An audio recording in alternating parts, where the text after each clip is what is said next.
Welcome to LOA Today. I'm Walt Thiessen. With me today are life coaches Cindy Chavez and Jackie Gates. This is your daily dose of happy. We are so happy you decided to join us today. And we are also pleased and privileged to have David Strickle, the Stream of David, joining us again here on the show. And David, I guess the last time I spoke to you was on Tire Talk, which was a few days back. About a week ago, right?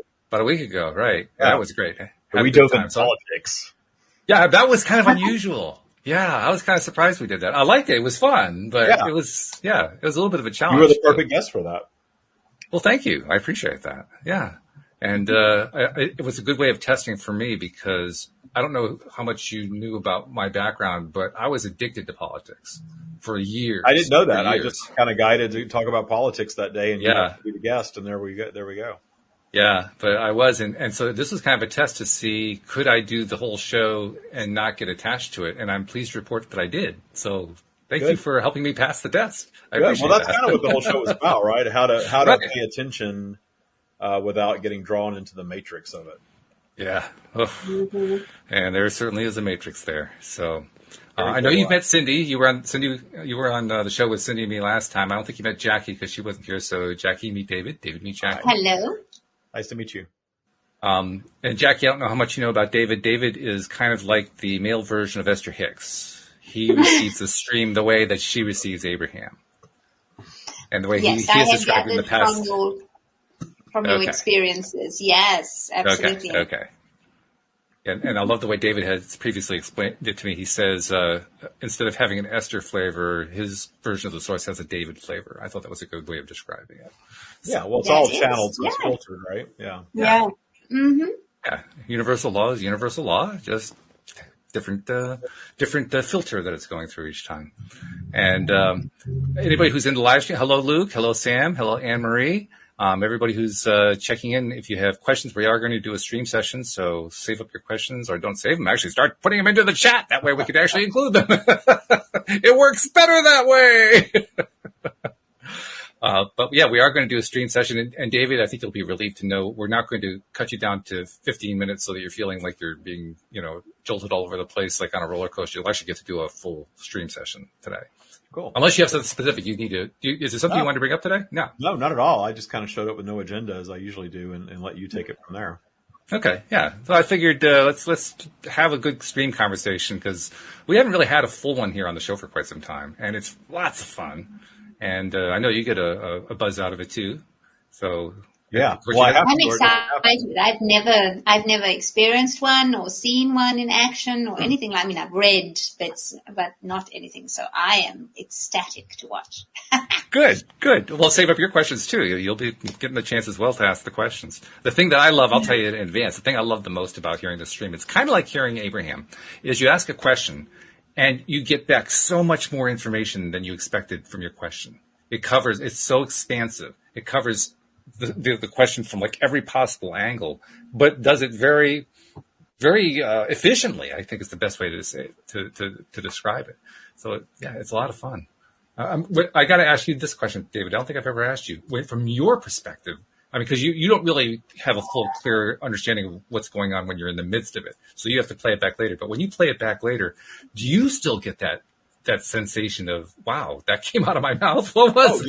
Yeah. I mean, that's really, as a channel, that's the only way you know that you're not just, channeling your own ego, right? Yeah, right. Is this kind of these, holy crap moments. I never thought about it like that. That happens a lot. And then there are times because I do have some awareness when I'm doing it, I'm sort of in the background. There are times that things come out and I have it in real time, like, wow, I would have never thought of that way. But now that I do, it's sort of like they deliver information. And once you think about it, the way they're delivering it, it just makes sense. It's like always was, and you always knew it. You just had to rediscover your own knowing of it. Right. Yes. That resonance, that's what keeps coming up over and over and over again. Yeah, absolutely right.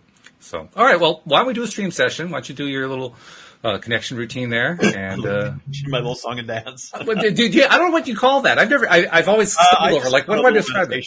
I always invite everybody that's viewing to kind of quiet their mind, and do a little breath work, set an intention to have just a fantastic experience, whatever that looks like for you. And then we'll know when they're here, as you always do. Sounds good. All right. We do this together. Sounds good.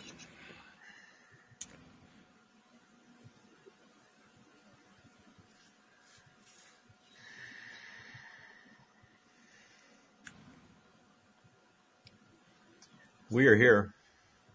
Welcome back, stream. I can't tell you how glad I am to have you back here again, except to say I'm really glad to have you back here again. And I guess I can also start by saying I kind of missed the fact that for about 6 months in the second half of 2020, I got to talk to you every week. So I was kind of addicted to that. But it is great to have you back every time. So thank you for taking the time to come talk to us. Before we get into questions, I want to ask you something. Do you have any messages that you want to present to us to get the whole thing started today? Is there some theme you'd like us to address today? We do not come in with a theme or an agenda. There is certainly a lot of things flowing around in your world that are causing all of you to question more and more and more. And the overarching theme of our message is always about your own ability to craft your bubble of reality in any fashion that you choose. And all of the fear mongering and all of the polarity that you're experiencing in your world is not a sign of your world self-destructing. It's actually a sign of the collective consciousness of humanity questioning so much and lifting out of the matrix, if you will, so much that the collective institutions of control are fracturing and crumbling right in front of your eyes. So instead of being fearful about your time, we guide you to be very, very excited about the time because you've all created this disruption. That's quite a concept. That's amazing. It's an amazing concept. We created a disruption. That's not the way we normally think about disruptions, is it? We have called it a correction. We've called it a reset. But the powers that be, if you will, are doubling down and fighting harder for life than ever. You are seeing more elements of control being introduced, more so than many of you have experienced in your lifetimes, depending on where you are. And in observing that, it's easy for humanity to slip into the matrix of fear.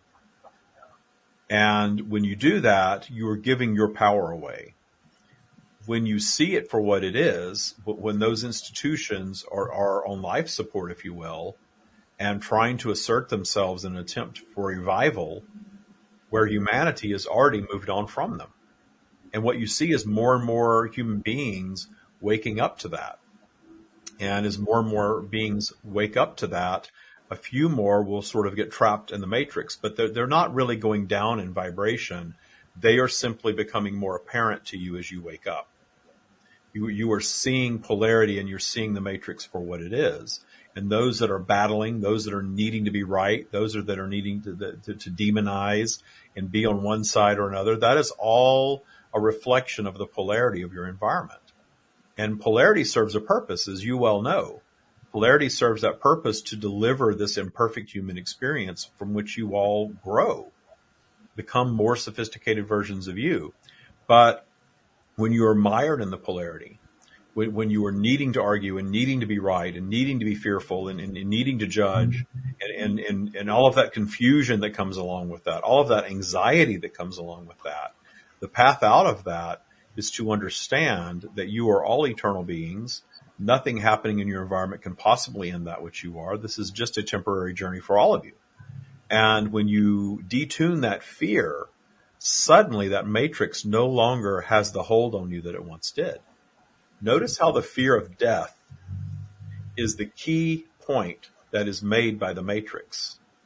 And the fear of death is something that's tapped into in all of you, because each and every one of you understand the concept of death and know in your subconscious mind that the death experience is something that you will inevitably experience. So therefore, creating a fear around that and then tapping into it controls your behavior until you don't allow it to anymore. And then when you no longer fear death and you're no longer needing to protect others from the death experience or even from the harm experience, because you realize that every being is having the experience that their soul came here to have.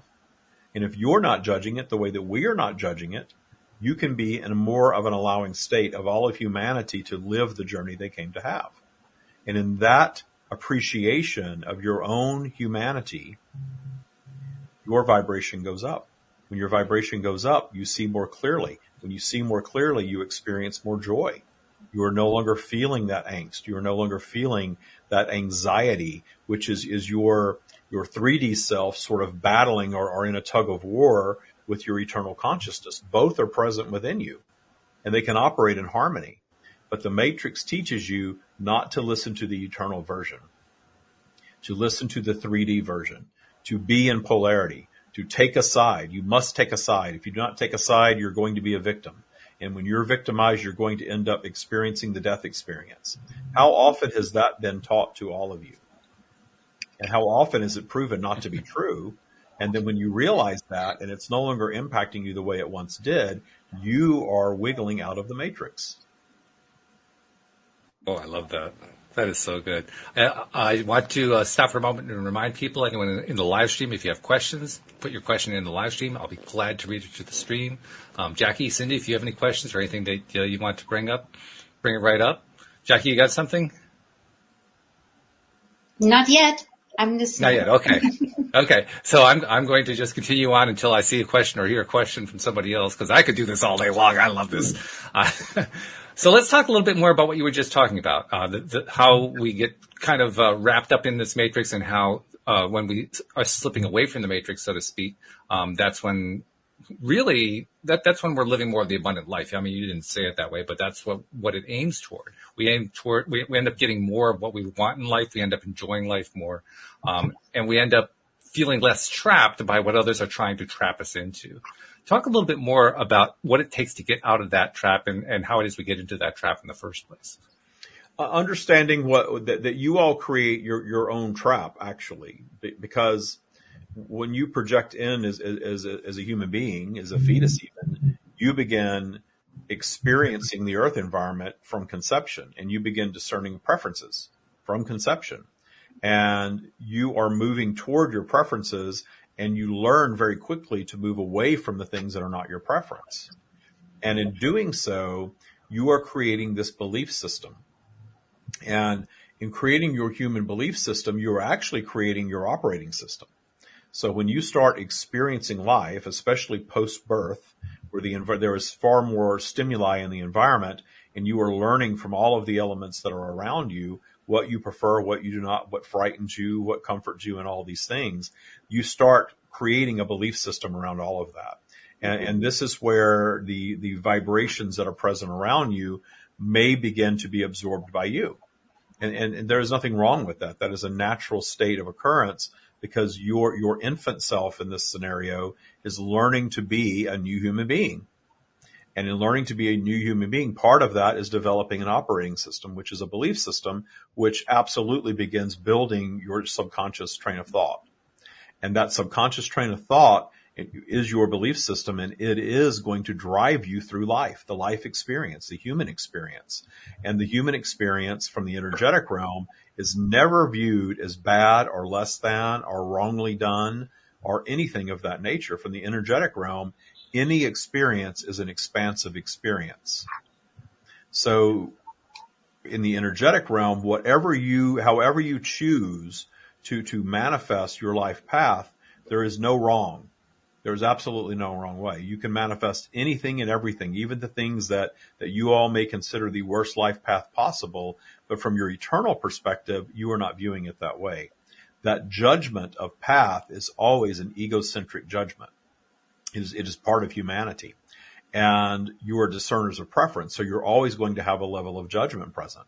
But when the fear takes hold of that judgment, that discernment, then you tend to go down your spiral into the lower vibrational field and stay there more often than you naturally need to be, and stay in that space of, I'm not enough, I can't have it, I wasn't loved enough as a child, I am not worthy, the world is not abundant, the world is evil, the financial system is rigged, all of these things, these negative ideas that are flowing all around you, you operate in that lower vibrational field, and that becomes your belief system. You all have examples of people in your lives who operate in that space, and the results that they receive, and you see it in other people sometimes easier than you even see it in yourselves. The results that they're receiving in terms of their life journey is a reflection of that. So that is a lovely piece of evidence that you can all use to begin doing your work, if you so choose, to move yourselves more and more and more out of the matrix. And the path to doing that is learn to systematically detune fear and judgment. Move up your spiral. Find any and every path to move up your default vibration. Very often that involves clearing out some of your old transgressors, clearing out some of the things that are playing on a loop in your subconscious mind that systematically drag you down. And you all have the capacity to do that. So when you start systematically clearing out the gunk, if you will, clearing out the bad memories, the things that you judged as that should not have been, I was mistreated, I was a victim, and you start reframing how you see that, and you start clearing that stuff out, your default vibration goes up and up and up. And then you start working in harmony with the universe, because the universe is delivering abundance to all of you all the time. Whatever your version of abundance is, because that's a matter of preference. One person's abundance is not necessarily another's, but your version of abundance is always available to you, more and more and more and more.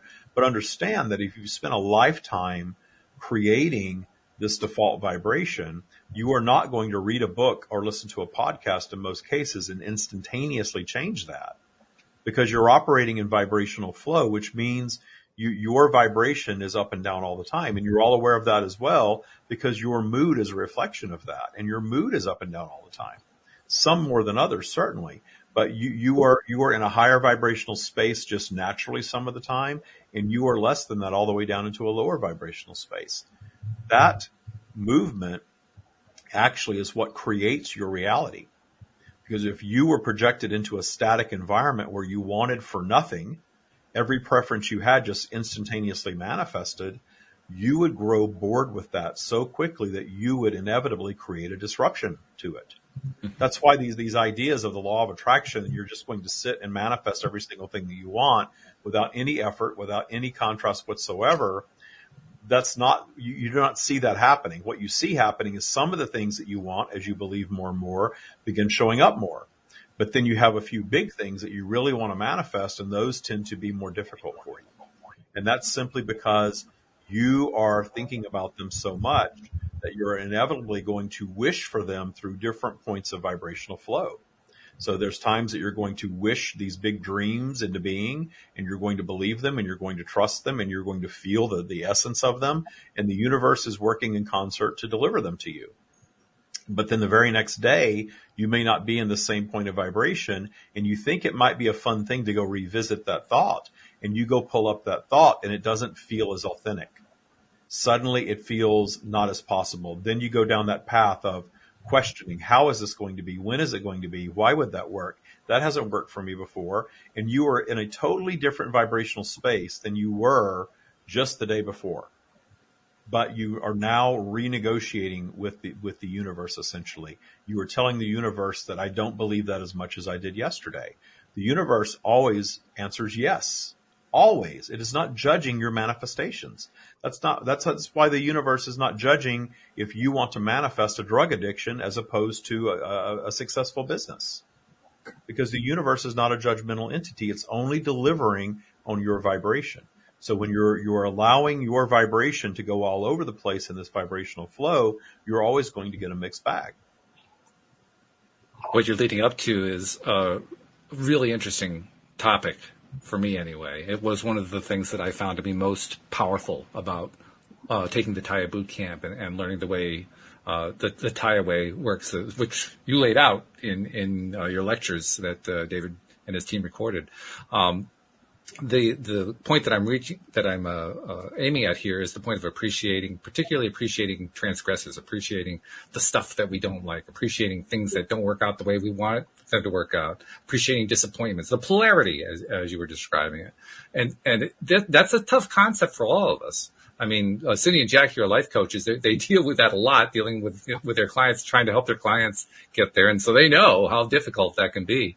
But nevertheless, it's a vitally important one. So let's talk about that a little bit. What does it take to appreciate that which we don't really like?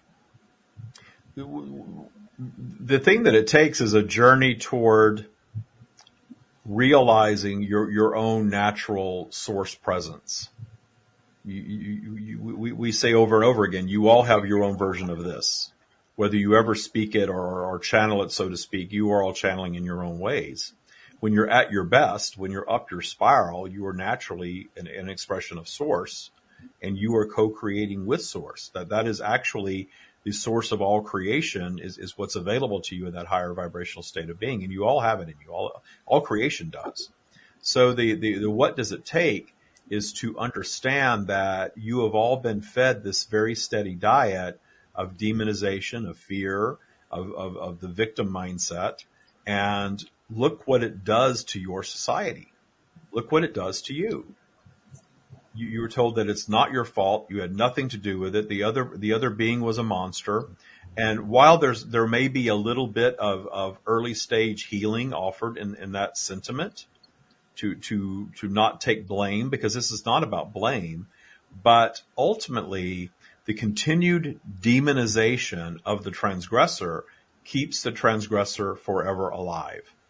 So in the subconscious mind, that traumatic event, whatever it was, when you are demonizing that transgressor over and over and over again, it's very much alive in your subconscious mind. Your subconscious mind is not operating in linear time the way that your conscious mind is. So you are continually broadcasting out to the universe that you are a victim of XYZ.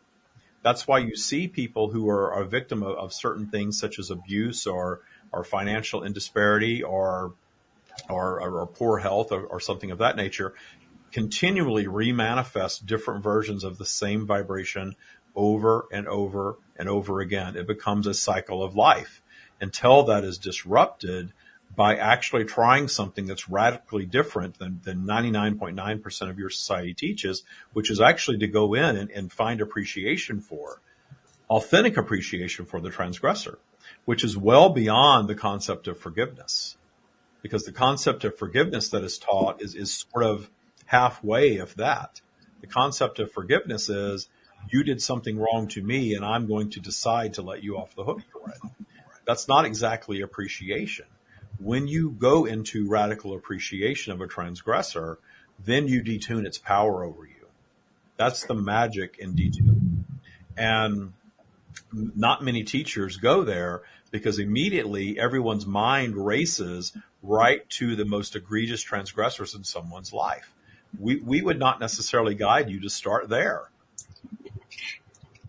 Because if you start there, you're more likely to fail. Start detuning smaller transgressors that weren't as impactful, and then watch how that energy dissipates when you detune it. And the systematic detuning of transgressors raises your default vibration every single time. This is really interesting. I don't know if there's any other questions from you two, Cindy and Jackie. The audience is quiet, so I just keep going. But if you have a question, just jump right in, because, I mean, I can keep going on for hours here. I just have a comment, and that is I like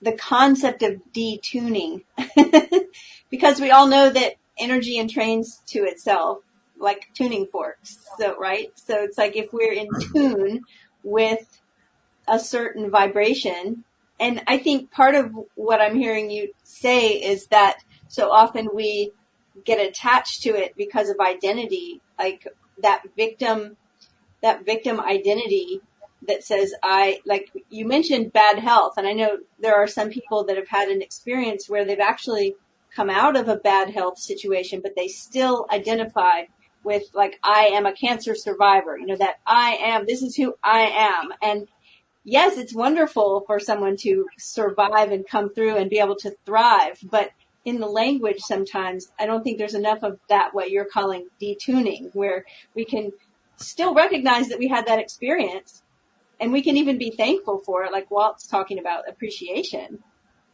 because it did bring us experience that has widened our ability to have compassion on ourselves and others and to experience different things. Like we all came here to experience a bunch of stuff, right?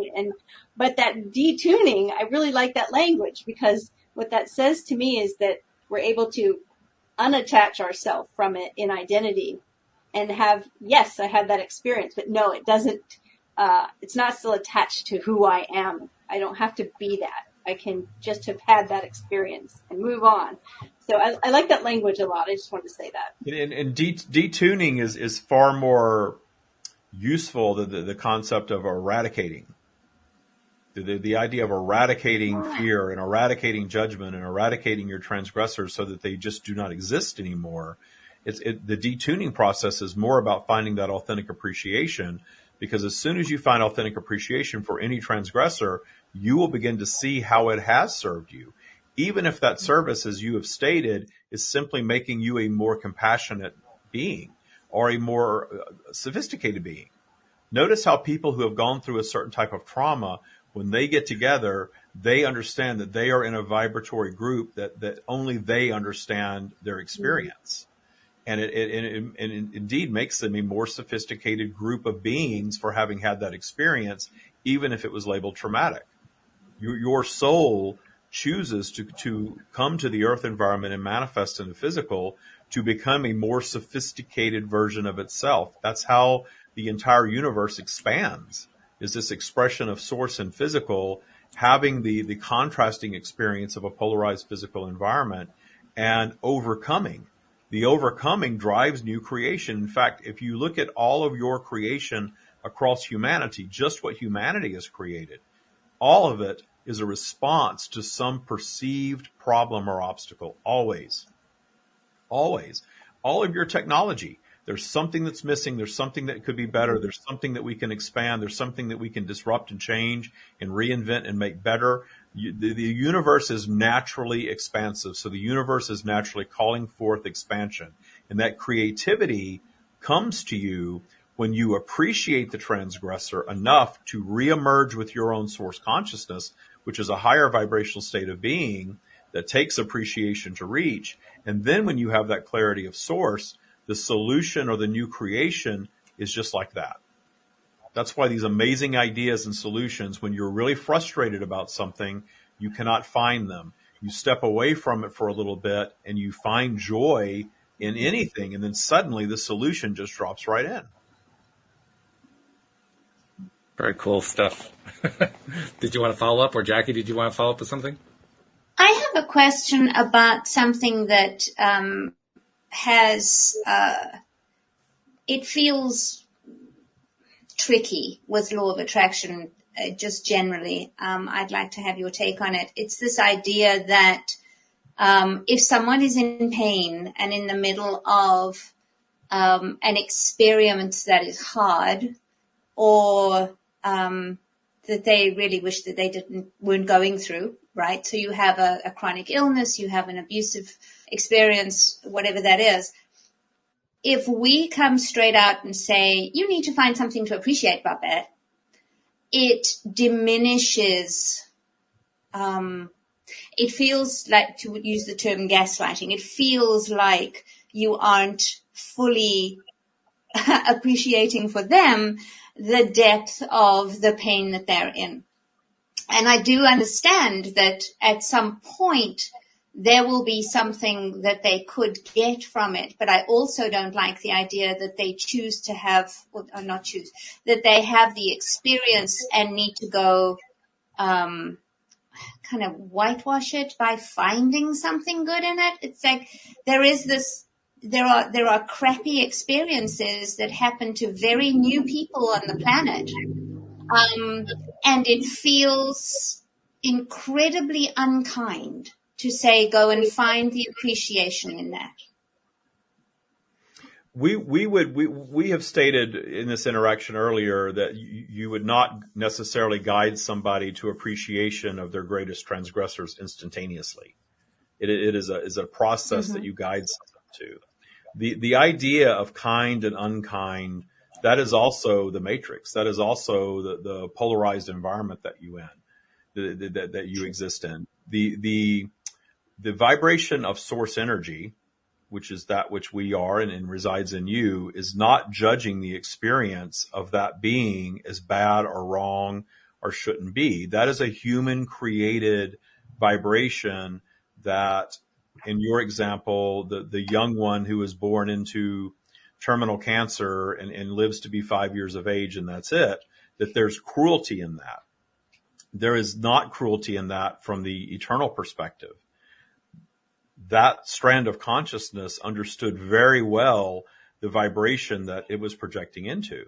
The stillborn, the aborted fetus, all of these things that you all judge as wrong or cruel or should not be, that create suffering, from the energetic realm, it is not viewed that way. From the energetic realm, it's an experience that is had in physical without judgment.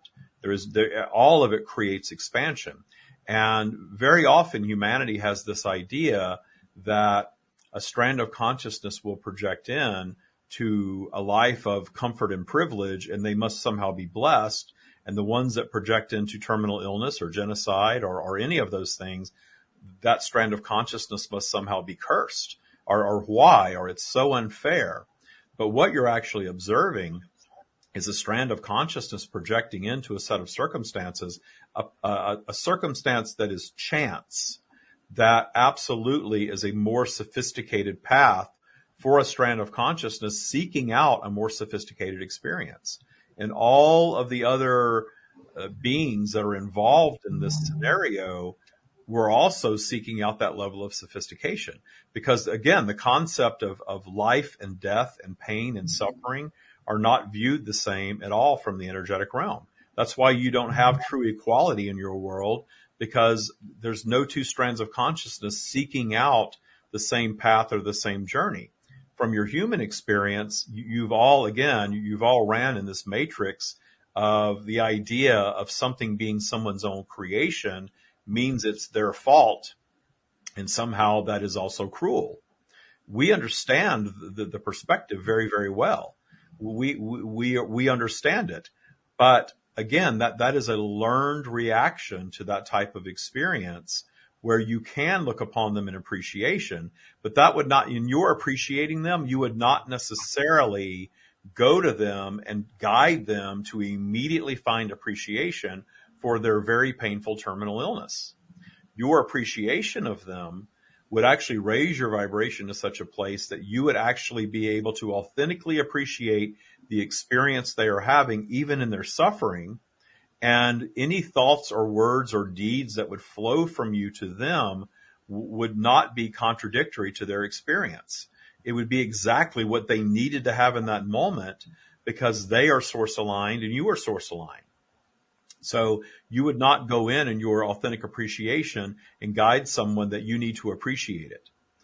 In fact, very often people who are suffering are so stuck in the matrix, in the judgment of their own suffering, that they will read a book or listen to a podcast, and they are so not vibrationally aligned with it that is repellent to them, and they immediately turn it off. They immediately put it down, and very often go write their 1-star review of how awful this author is for suggesting such a thing, even though that author has led many, many, many people to miraculous cures, because they're not yet ready for that vibrational information. It's not part of their journey. There's nothing wrong with that, but it's not part of their journey.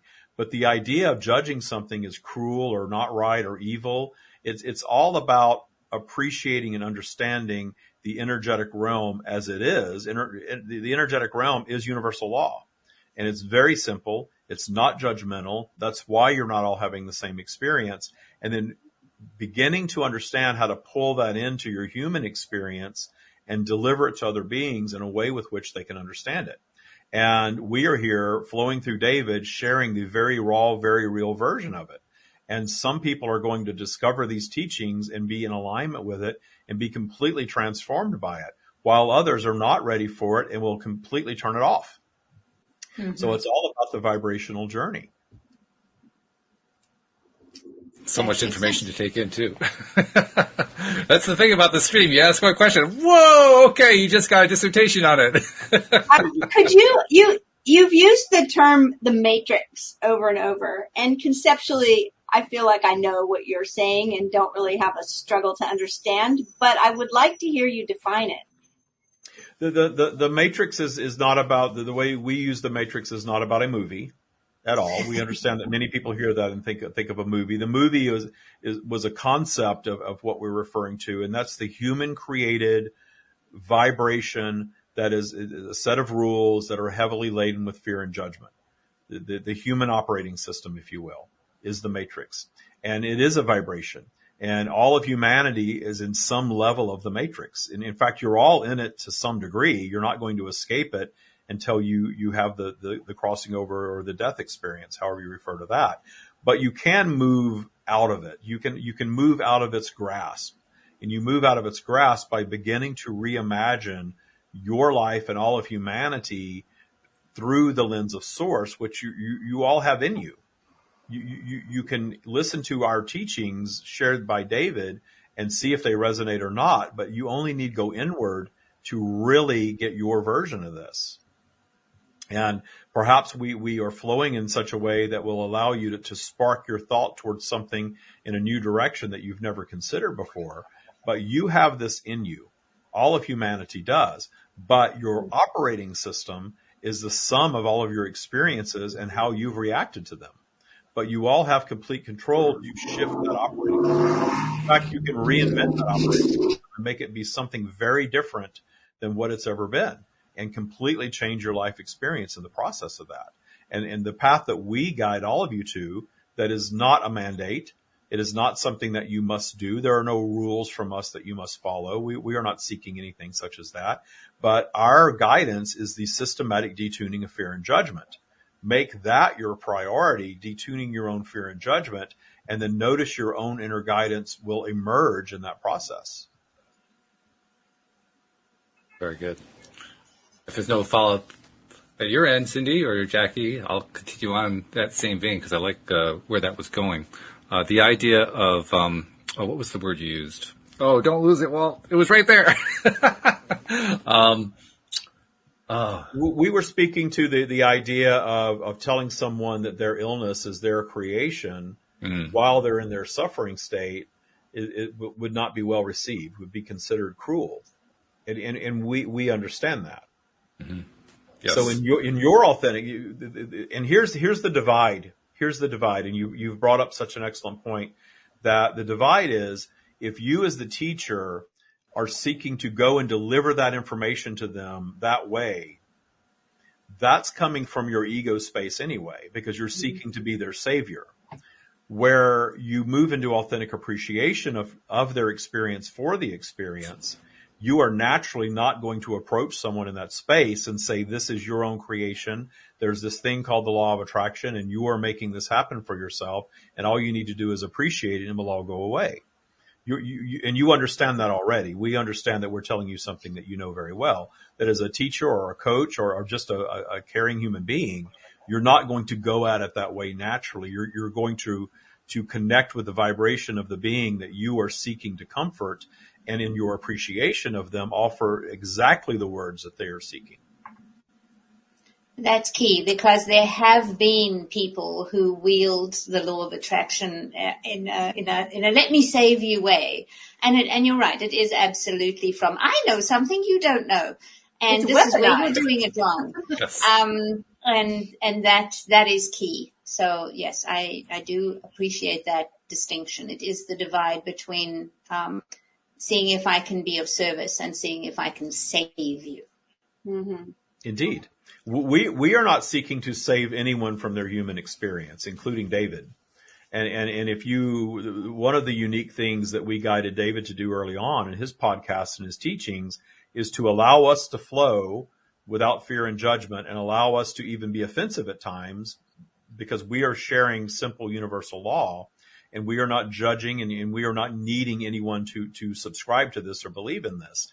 And then to take these teachings and use them himself in his own life and share those experiences, which is very much what he does, which is never going to be perfect, which has been an evolution. And early on, there was some of that ego present in him, and he has worked on detuning that and allowing more of our perspective to infiltrate his teachings, or his sharing of our teachings, in his practice, and it's proven to be very effective for people. The more he detunes his ego and takes his ego out of it and simply appreciates their path, whatever it is, even if it's away from him, then he is coming to understand, or has come to understand, that there is so much magic in that the human sharing from the human perspective, their own source flowing version of this, which you all have the capacity to do in your own unique way.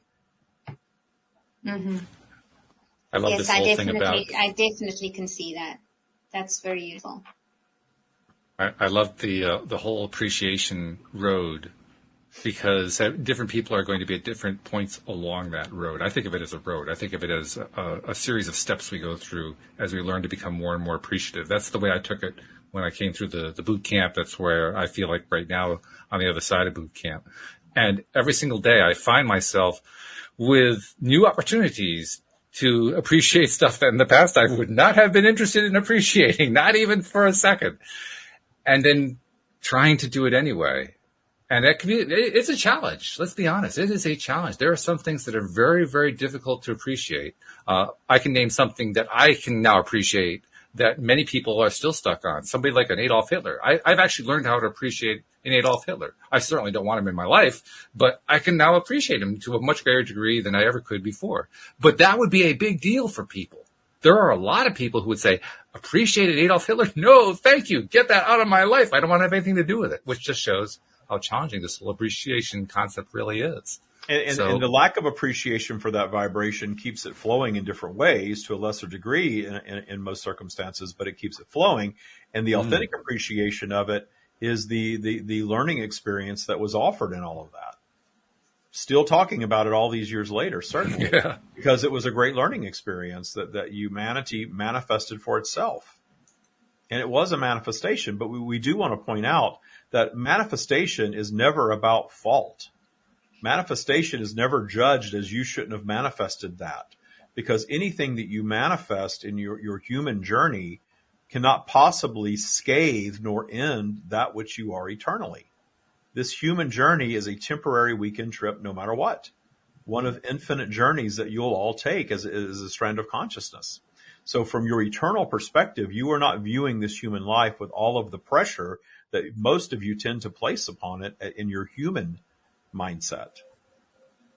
Yeah, and I love that it's a weekend journey, because it's a great way to look at the fact that we are eternal beings. And it will have a beginning, a middle, and an end. And there's no right amount of time or method or set of experiences at all.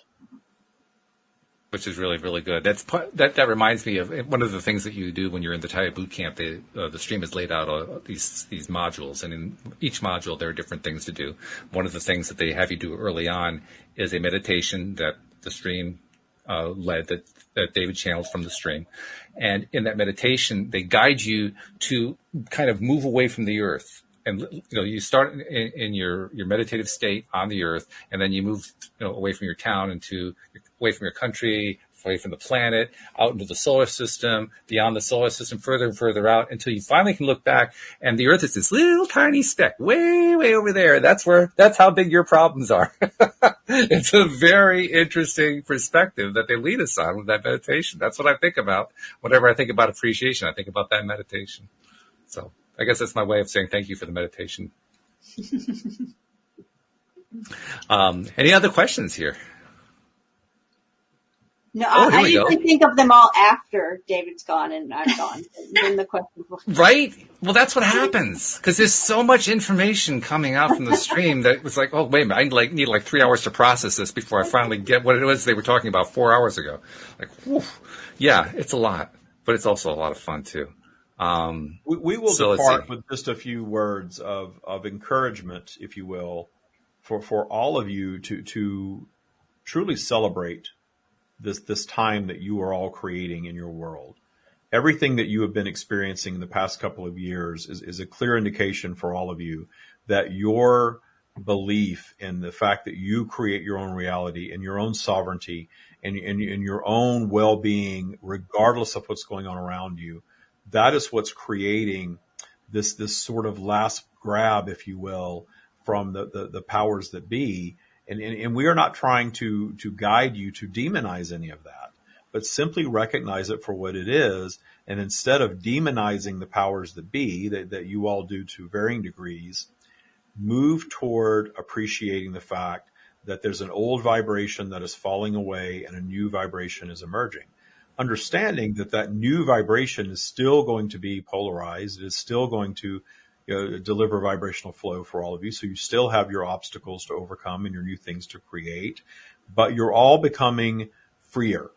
All over your planet, you're all becoming freer. Even in the places that hold the least amount of freedom, the vibration of free thought and the vibration of you all create your own reality is taking hold in your world. You've always known it all along, but the sharing of it and the technology that you've created that allow you to share it in methods such as this, all of those things are coming together to create this new higher vibrational state of being.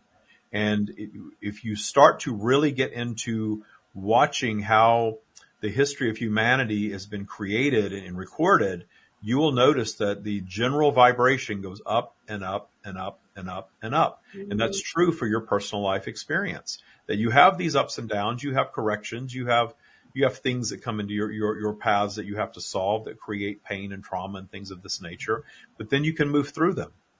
And when you allow those things to be appreciated, and all you need do is find authentic appreciation just for the experience. And then as soon as you find that appreciation for the experience, the vibration on that topic goes up, and the gifts that were offered in the experience become apparent to you automatically. You do not have to go and search for them. They become automatically apparent that if I had never experienced that, I would have not then done and experienced this. And you all have evidence of that already in your lives, and you have even more of that in your paths ahead. With much love, that is what we have. Thank you, Stream. Wow. Jackie, I think you got a sense now of what we like so much about doing these stream sessions. They are enticing. They get your mind going in 1,000 interesting directions all at once. They stimulate all kinds of thought patterns, and they stimulate they stimulate something, right? Well, there's a lot of stimulating that goes on. I mean, we're in a relatively home-like circle here because everybody who's listening to the program and the people in the live stream and so forth, Cindy, Jackie, we're all kind of in a sort of a general agreement realm. I would call it a sort of like a home-like agreement realm, so that we're all pretty much on the same page here. But I know that, for instance, when you reach out and you're channeling to a group that has not heard this kind of thing before, you probably get pushback. You probably get some significant pushback, and there's a lot of challenging going on there. There's you getting challenged, but there's also the people you're talking to being challenged. I don't listen anymore, but I used to listen to Howard Stern years ago in the car when I was working, and he was always making fun of the the Long Island Medium. Remember the woman that had the TV show? Oh yeah, Teresa Caputo. Yeah. He always made fun of her. I'm going to have her on the show, and I'm going to show what a fake she is and all this kind of stuff. She won't come on here. And I just remember thinking, why would she even care to come on there? Why would she care to walk into a place where somebody's going to do nothing but try to, debunk her? And who is she harming with what she does? And again, we're all in our own bubble of reality. If people are served by that, why is that such a threat to people? If people are served by what she does or entertained by it or whatever, why is that such a threat? So if somebody said, we want you to come on, we want to test the stream if it's real. If somebody's already decided it's not real, it's not going to be real for them. Yeah. That's going to have no value probably for anyone. And I'm not really concerned with anybody believing in the stream or not, or any of this stuff. It's the path that we choose in our belief systems. And I have chosen this path, and it really lights up for me. And it really, is something that I really love. It resonates with me, but I don't think everybody's on the journey. It came up in our master class on Saturday. Somebody asked about that, and the stream said, and I'll shut up. No, it's all right. No matter what your belief system is, if you give it power, it will work for you. There are Catholics who give power to Catholicism, and they are exactly living the life they want to live through the power of Catholicism. Southern Baptists. I talked about my afterward. I talked about my cousin Kimmy, in Louisiana who's a staunch Southern Baptist, and her life seems great. She seems happy. I'm not going to go say, oh, you shouldn't believe that. You need to follow the stream. We're all here living in our bubbles of reality. David, I'm intrigued about your physical body as a literal channel or an energetic source like that. Do you feel different? I said, do you, your physical body as a channel for an energy, a different energy flow, do you feel different after you've been streaming? Oh, yeah. First of all, I would never come into any place where I know I'm going to channel, and I always know in advance when I'm going to channel. It doesn't just, I don't just pop in and do it sometimes. And I meditate. I get into a really good space. I keep myself there most of the time anyway, but I would never allow myself to be frustrated by something and then pop on here with Walt. In fact, that's a good thing. I didn't have the link. You probably sent it to me and I didn't know where it was. That's right. I didn't have the link to get on, and I just thought, oh, maybe I'll get on. Maybe I won't. I'm not going to get upset by that, because if I went down my spiral, oh my gosh, I don't have the link and the show's starting. This is so awful. I'm so embarrassed. I would have probably never been able to do what I did. I come in in a really good space and then channel. And you probably notice maybe the deeper we get into it, the more it starts to really flow. And sometimes it's coming so fast I start to stutter, because there's just boom, all this information just popping into my head. And it's very much based on whatever the audience is seeking. It's a delivery, based on what you're all looking for. And it's more information than I can process sometimes. And then when I come out of it, I'm always like, I don't know, how would you describe it? Giddy. I'm always like, just I call it buzzing. I always say that you're very buzzing buzzy when I get out of it. I definitely feel it all over. I'm really disconnected from my body while I'm doing it, but then when I come back in, I'm very buzzy. And after I did 5 hours in LA January, I was buzzy, and then I completely crashed, and I was exhausted, and I didn't recover. I did that on a Saturday. I didn't recover till Tuesday. Oh, wow. Wow. Yeah, I was intrigued because I was on stage for so many years, and body language is like English to me, and I watch it, and I was intrigued to see your physiognomy change, the way you held your head, the way your facial muscles moved, the articulation. That was a piece that intrigued me about Esther as well, that her whole physiology changed once the channel was there. And it's fascinating to watch. So I was intrigued when you got back in to know if you was like, oh, this is how I am. Very buzzy, very buzzy. And I'm actually, I'm taking better care of my physical vehicle these days. And, that would be wise. Well, yeah. And I created a spin out, during the last couple of years, I created this big spin out in my health, but that spin out in my health actually elevated me. Because before I would, it was more about keeping the weight off and putting muscle on and all of that stuff. Now it's a whole different vibe. And I have all these holistic people that are in, that work for me and are in my boot camp. And they're all like, yay, you've caught up to us now. So I'm like totally, I live on organic fruit and vegetable juice mostly, and a little bit of organic meat just a couple of times a week. I really cut out alcohol. I've cut caffeine way back, to almost nothing. Drinking a lot more water now, and all of that stuff, and that's changed all of it too. That's like even more clarity. There's always this other layer that we can allow, and I think all of us are like that. There's always some other layer of growth or abundance or whatever you want to call it that we have waiting for us when we figure out how to get there. Mm-hmm. I remember something else that came up in the stream session that I wanted to bring up, and actually it's probably better if you address it than to have the stream address it, because the stream talked about the operating system, and they didn't really give a whole lot of context, so somebody who hasn't been through Taya may not know what that's all about, but particularly they said something, they said two different things that kind of didn't seem to jive together. They said on the one hand that the operating system is what we build up over the course of our lives. It's like the sum of all of our experiences and our thought patterns and the messages that we received and so forth. But on the other hand, and they didn't really touch on this so much here as they do in Taya Bootcamp, Taya is all about reprogramming the entire operating system. So it opens up the interesting question. Well, if we're reprogramming the operating system, what happened to the old operating stuff? I mean, you have this whole lifetime. It's not like the lifetime went away. So where does it go? Well, that's where we get into detuning, because all of the stuff that sort of drags your vibration down, all of the judgments you've had about everything that you've experienced in your life, and detuning them, which is the radical appreciation process, they shift. The vibration shifts from something negative to something positive. So you hear people in spiritual circles will say, nothing happens to you, everything happens for you. It's that mindset of, okay, how did that serve me? And if I don't know how it served me yet, all I need to do is just appreciate that I had the experience, and then how it served me will eventually emerge. And in my lifetime, I've had plenty of experiences that served me that I carried around the weight of for years, not seeing how it served me. That victim vibe of my father left when I was a kid and my mother was abusive, and all of that stuff, that little song that we sing on that loop for years and years and years. And I went into my early 40s with that. And now I look back and think, gosh, if I didn't have the mother and father that I had, I wouldn't be the person that I am today.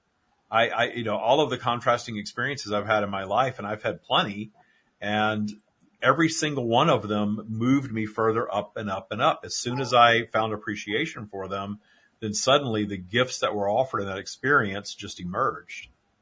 And I do believe that we can all find that on any, and I always, give the worst of the worst people, the people that I work with.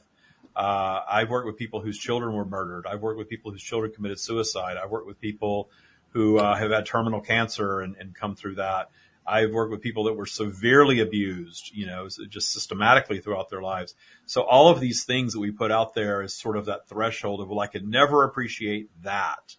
I have worked with people that have gone in that direction and completely changed their experience of it and changed their lives as a result of that. So it's possible, but it takes work. You don't go to the person whose child was murdered. Well, I did. And I think I've told that story. When she wanted to join boot camp, I said, are you ready to appreciate your son's murderer and his murderer? And she understood it, but we were in the vibration of a conversation deep into it before I said that. I would, if somebody just approached me, I would never say that to somebody. It would sound, they would probably smack me if I said something like that. And, and it would be okay. Yeah, because it's like the most traumatic, painful thing a person has experienced. You never start with, you need to appreciate that. And I know that came up. It's coming up now that came up. So you would never go in and start with that with somebody. You've got to read the room, right? What is this person? Where are they? And how do I best serve them? And not just pummel them with some belief system that they may not even be ready for yet. Really good. Well, in our last couple of minutes, let's make sure go ahead, Jackie. Do you have something else? Oh, no. Actually, one other thing. I think would you say that the first step towards appreciating is to just stop resisting it? Mm-hmm. Yeah. Yeah. It's, and I think when you said step, that's a great point to make. It's detuning. It's walking a path toward knowing that there may be a way for me to appreciate this at some point. I can't imagine that right now because it's been so painful for so long, or it's so present in my life right now, but I understand the concept and I want to start walking toward it. And so the kind of surrender is part of it. And then forgiveness is part of the path too. We all understand that vibration of forgiveness very well. And to me, that's sort of a rest stop on the way to authentic appreciation. But the stream has said that authentic appreciation is actually a higher vibration even than what we consider love. Because love still has some judgment in it, where authentic appreciation means just that, authentic appreciation. And appreciation is really deep understanding of more than anything. Yeah, I like that. That's really good. All right, before we wrap up, let's give some details about the Taya world. Now, first of all, I guess the usual entree now is the Taya practice. Is that the best group for somebody to come into in order to find out more? Yeah, if those of you that are still on Facebook, I make that joke. Well, I had somebody that I talked to today that every time she opens Facebook, she's drawn back into that fear narrative. And I said, you either need to get rid of Facebook or you need to learn to navigate Facebook the way you drive your car. You don't get in your car and put a blindfold on and start driving and hope that it turns out okay. When you get on Facebook, you need to go to your destination. the group that serves you.